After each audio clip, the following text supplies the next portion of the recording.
Good morning. Good morning. It's Monday, October 6, 2025. Yeah, it's a little bit wet outside where I live. It's a good day. Hopefully, everyone will have a good day today. Today is National Noodle Day. We talked about noodles with yesterday, the day before, something like that.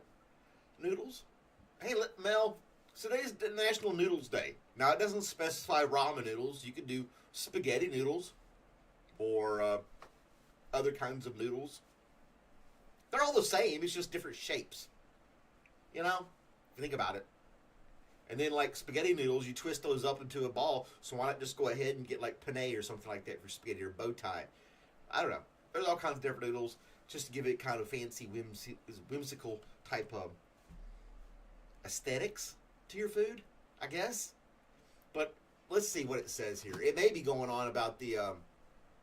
let's see. Let me look real quick. I didn't read. I'm ill prepared this morning. Shocker. National Noodle Day.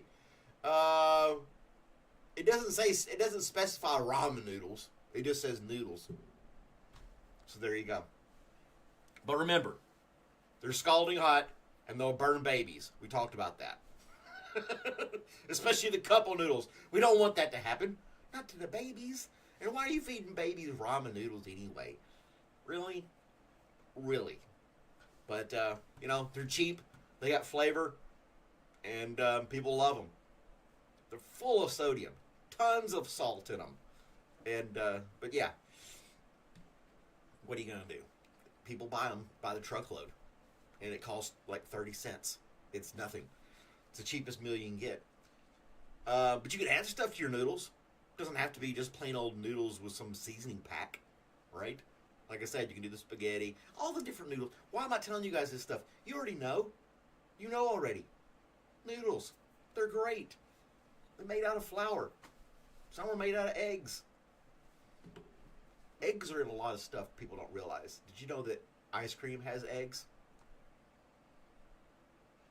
Good ice cream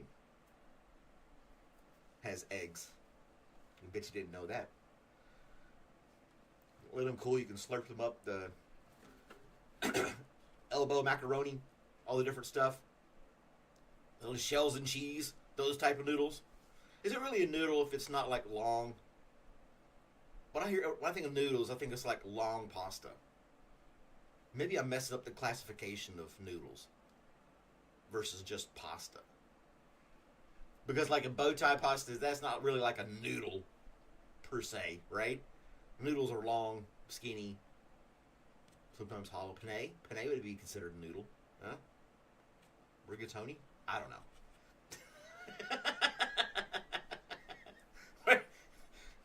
Pasta's pasta, damn it. Put your sauce on it and enjoy it. What else do you want from me? It's Monday morning. I've got my coffee. Come on, people. Small crowd today. It looks like it's just you and I, Mel. What do you want to talk about today? Pasta is pasta. Look it up. We can ask Gemini what classifies as a noodle. Let's see what. Good morning, Gemini.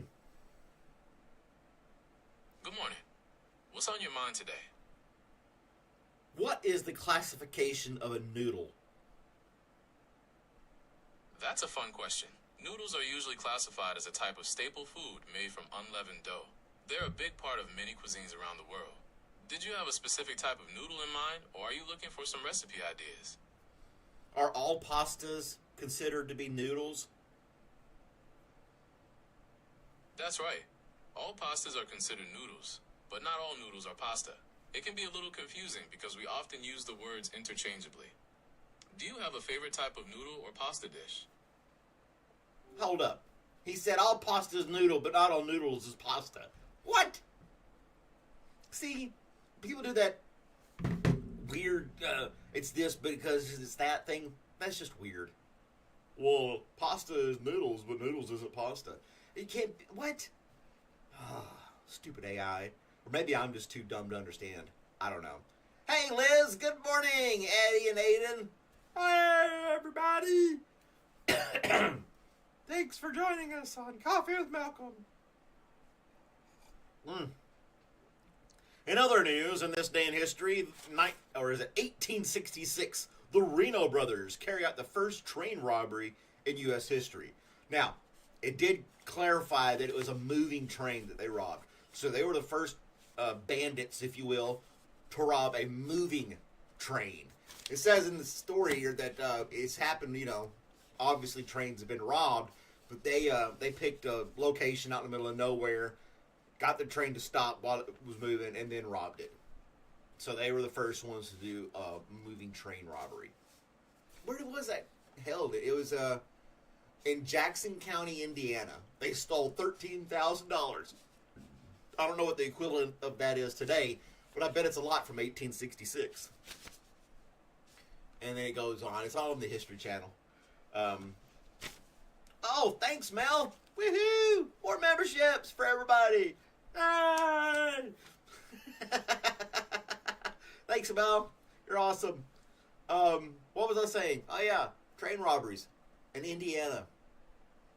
New method of robbing trains, which became popular in the West. Bandits. Yep.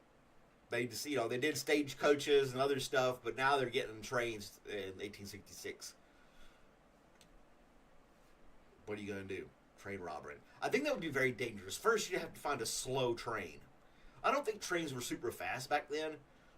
And for them to be on horseback, like the Westerns, where they're riding up along the train, they get to the conductor, like, hey, stop this train. Or do they put stuff on the tracks to make the train stop? I don't know. The train had that thing on the front.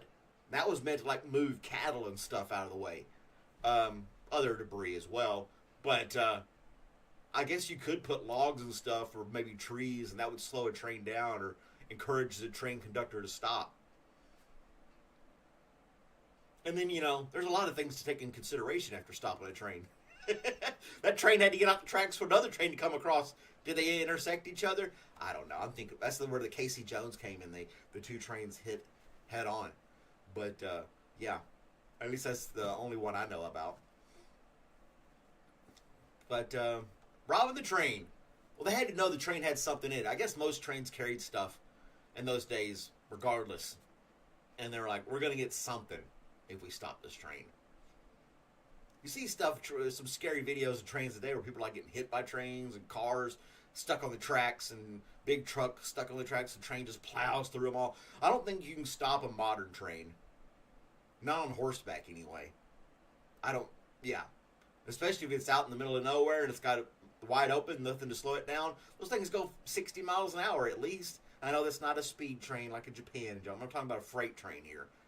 Going about 60 miles per hour is impressive to me because the thing is just massive and it doesn't look like it's built for speed. But robberies were easy back then. Yeah, I imagine so. I don't know.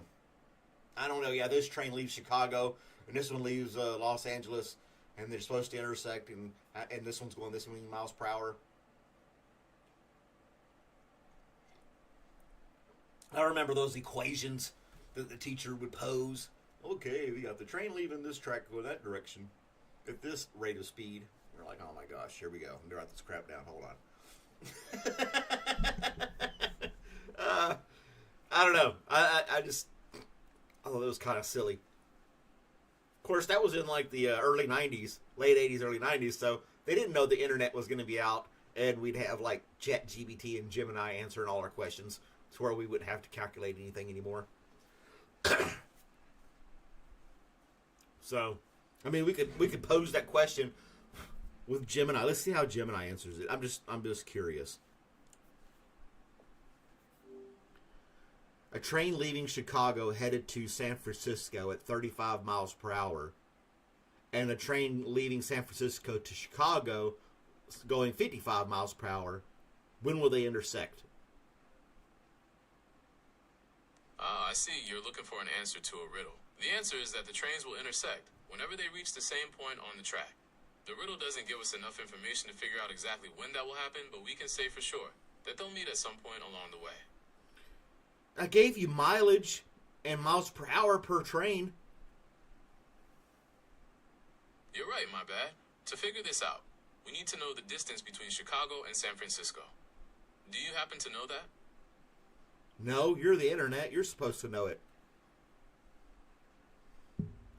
Oops, you're totally right. The distance between Chicago and San Francisco is roughly 1,859 miles. Do you want to try and solve the riddle again? See, even AI was like, why are you asking me this question again? Oh, you're trying to a riddle. It's not a riddle. I was doing a mathematical question here. Silly Gemini. It was good enough for algebra class. Exactly. And then it was asking me questions. You know what? It was doing a reverse psychology on me. It wanted me to solve the problem. Dang it, Gemini. You're supposed to be at my will, not the other way around. I got duped by computer. All right, third story. This is for random.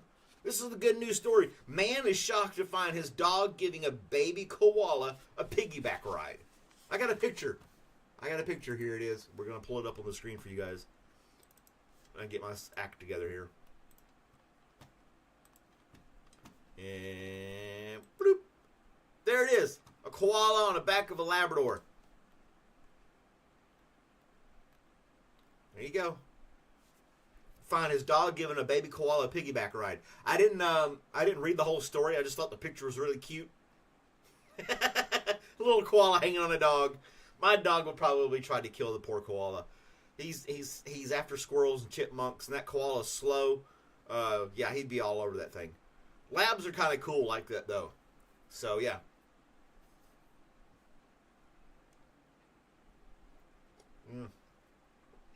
Where are you headed, koala? I just want to go down the street, find my mom. All right, let's go. Somebody's going to turn that into a Disney movie. And be like, yeah, we got the movie of the dog and the koala. It is pretty cute, though, isn't it? Little bitty koala. I mean, yeah. Coco would have a new baby. But you have to feed gosh, what's the tree that they eat? The koalas only eat a certain thing. Ellipsis, I can't think of it. Eucalyptus tree. Oh. That's a very specific diet. How do you expect to flourish, but they survive? You know, they're there. Eucalyptus tree, right? I don't know. I'm going to keep asking Gemini every damn thing. We're grown adults. We should be able to figure this stuff out on our own. Well, I don't know if the dog can sniff out a eucalyptus tree for the koala. But they were riding along. Happy as can be. I don't know. Robert doesn't like me, you know. He would just... I don't think Robert would handle it.